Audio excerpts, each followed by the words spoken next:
Hello again, Liz Thompson from Sew with Liz, and I have got some hints and tips for you today on how to make sure that you hoop very securely to prevent a bit of a disaster like I just had. So stick with me and I will show you the do's and the don'ts. Okay, this is what not to do. I have a satin fabric here, and my water-soluble stabilizer is not wide enough for my large hoop. So what I did was I hooped up the stabilizer on the lengthwise of the hoop, but as you can probably see, it did not hoop in the sides of my hoop. So I thought, okay, well, whatever, I will tape that in with embroidery tape. So I have shown this in some of my other videos.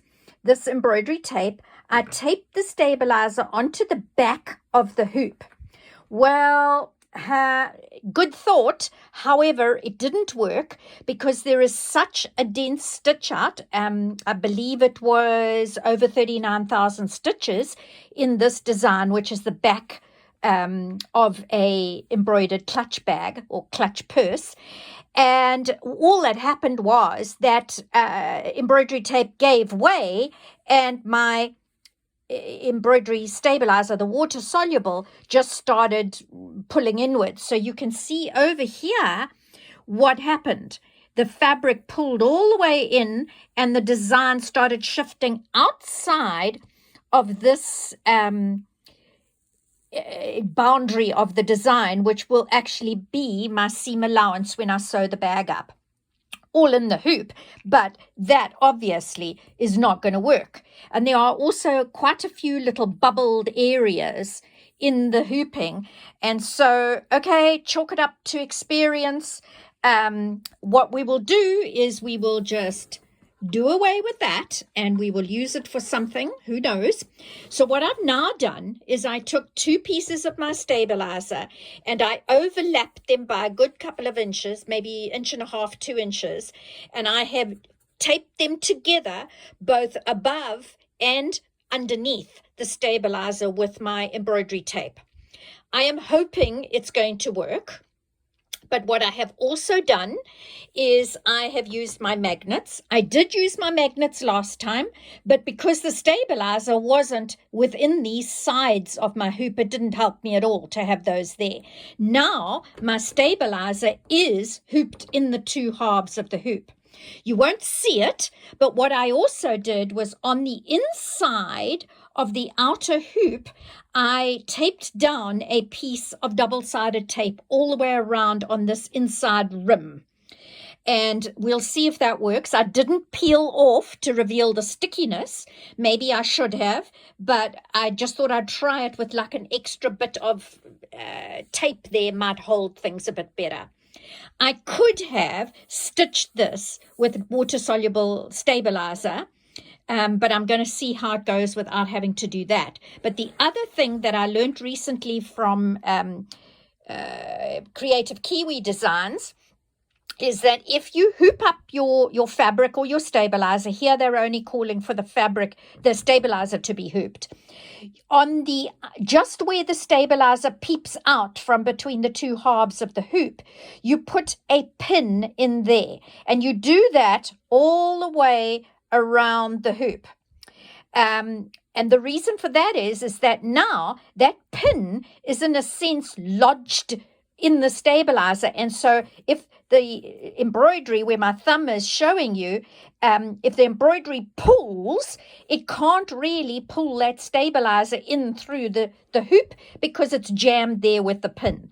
So I'm hoping that that is going to prove to be the answer for my little catastrophe with the first part of my urban design clutch bag project. It's actually called, I think it's called the Moonlight Lined in the hoop bag.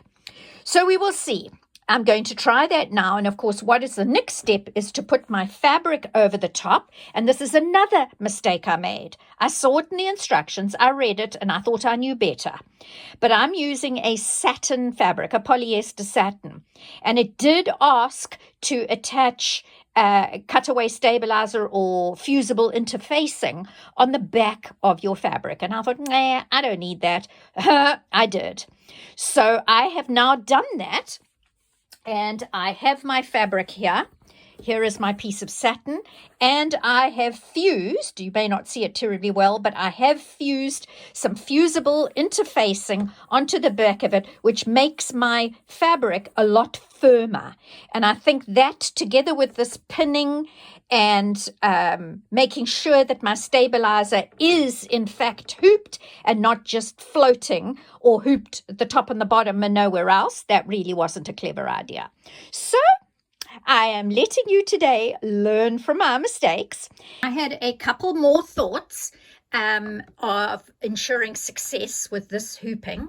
So what I have done is I've laid my satin fabric, which was backed with with interfacing, and I have gone over to my basting on my machine, and I've chosen double basting, which means it's going to do 2 rounds of basting as shown by those dotted lines.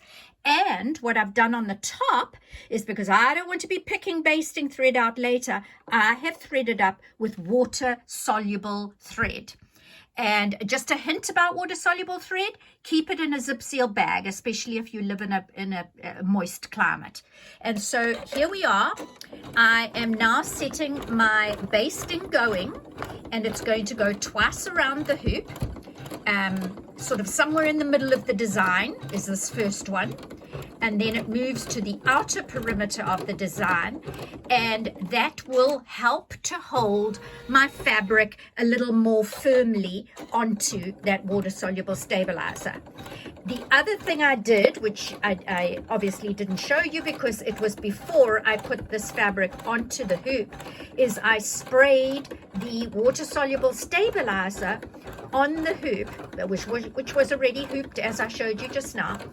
I sprayed it with a little bit of fabric adhesive glue. Just now, one more thing to try and keep things from shifting and causing the bit of the disaster that I showed you on this particular stitch out here, which really I'll use it for something, but I'll have to cut off those edges where things just did not line up. And so now here I am all ready to actually start stitching, and fingers crossed it's going to work this time. And there we go. So I will check back later and let you know if we had success or not. This time I'm pretty sure it'll be the success and not the or not. See you again soon.